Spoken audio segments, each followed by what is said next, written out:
rational expressions. Tama? At this time, we're going to decompose. Okay? Gusto natin makita yung decomposition. Okay, you might ask, ano ito applicable? Well, for now, hindi nyo makita yung application kasi sa calculus ng application ito. Okay? Okay. So, kaya, aralin lang muna natin paano mag-decompose. Okay? Yan. So, basically, yun yung idea, no? Kung, eto tayo, we're going to do the computation kanina, no? Cross, multiply, okay? We just expand, okay? And then simplify. Ito yung sagot. Ito yung sagot. 4 over x squared minus 1. Okay? The question here is, if this is the expression, I want now expressions that involve only first degree. Huh? Anong degree nito?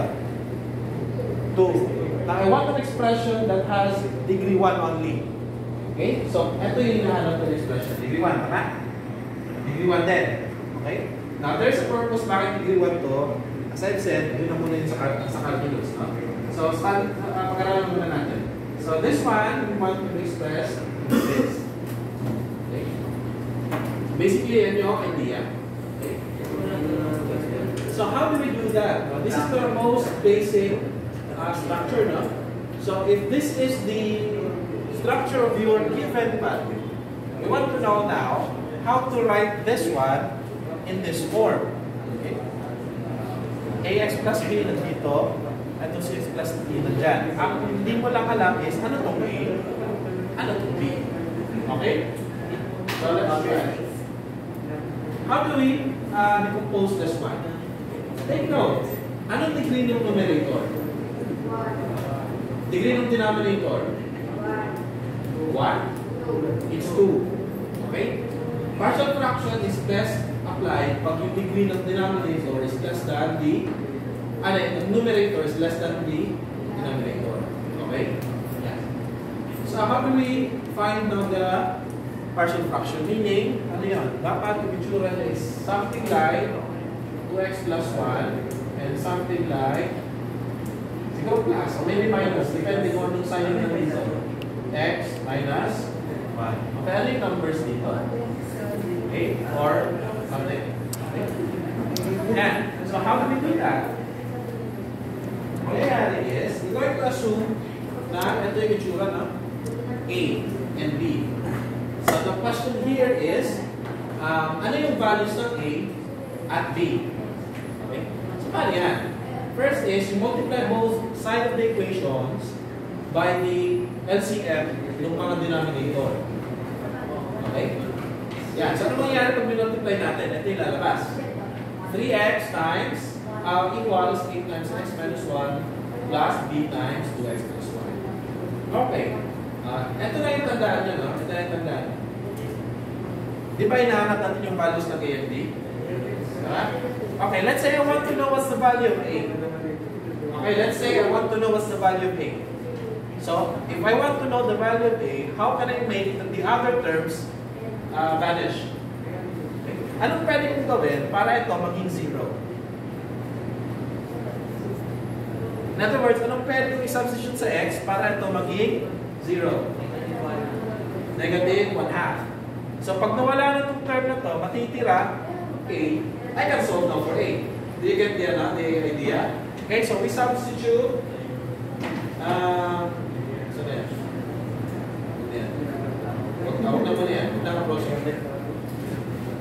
We substitute negative 1. So this becomes 3 times negative 1/2 equals, ano yan? X minus, negative 1/2 minus 1.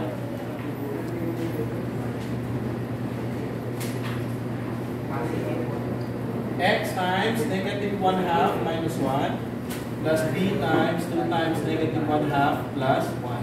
So 0 na to, no? Wala na yan. So ano to? Negative 1/2 minus 1. Negative 3/2. So paano ulit mag-compute yan? Diba? That is just negative 1, 2 times this, all over 2, diba? So negative 1 minus 2, negative. So this is negative 3/2 A. is also negative 3 halves A. Cancel. So A equals divide. Ayan. Nag-divide tayo by negative 3 halves. So A is equal to 1. Okay. Now, meron tayo value sa A. How about for B? Paano natin ito compute din yung B? To compute B, dapat wala yung A. Ano yan? 1. So we're going to use 1. Okay? For A, for B,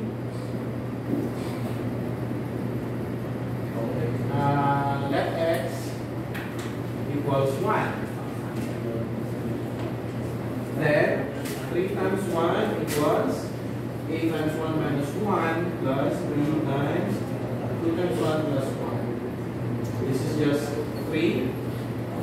0 na yan, wala na yan. Ano 2 times 1 plus 1? So 3 times B. B is 1.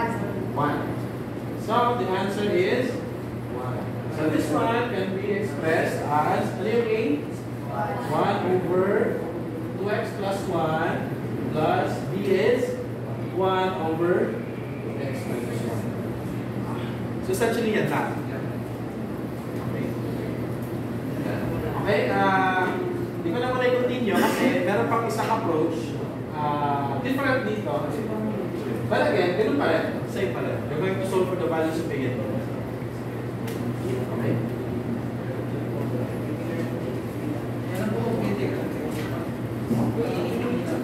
Yes. For example, decompose this expression.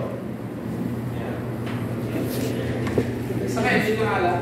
Di ba? Yun lang muna yung alam natin. Sa pagdating ng calculus, it's not going to be asked. Malalaman nyo na lang na you're going to use partial fraction to solve for something. Siyempre, hindi nila sasabihin. Use partial fraction to solve this. Hindi na.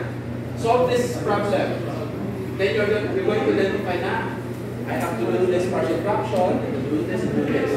It's a tool, so hindi ko siya, for example, find the area of this particular region. Tapos yung binigay na region, hindi specific na region, hindi nyo sure. Ano yung kaya? Hindi, nalang sabihin nyo na gamitin nyo is ano. Ano na gamitin niya? Formula for the square, the rectangle and rectangle. Hindi naman sasabihin sa inyo kung anong formula ng ganito, no? Diba? So you have to identify what's the formula that is suitable and then you apply. Okay? Ito, ganun din yung idea na to. Later on sa applications, you're going to identify that partial fraction is the tool, then gamitin nyo na lang. Hindi yan siya yung spoon feed. Use partial fraction and this. Pero sa class na to, ganun muna. Using partial fraction, ano, lecture yan and so on.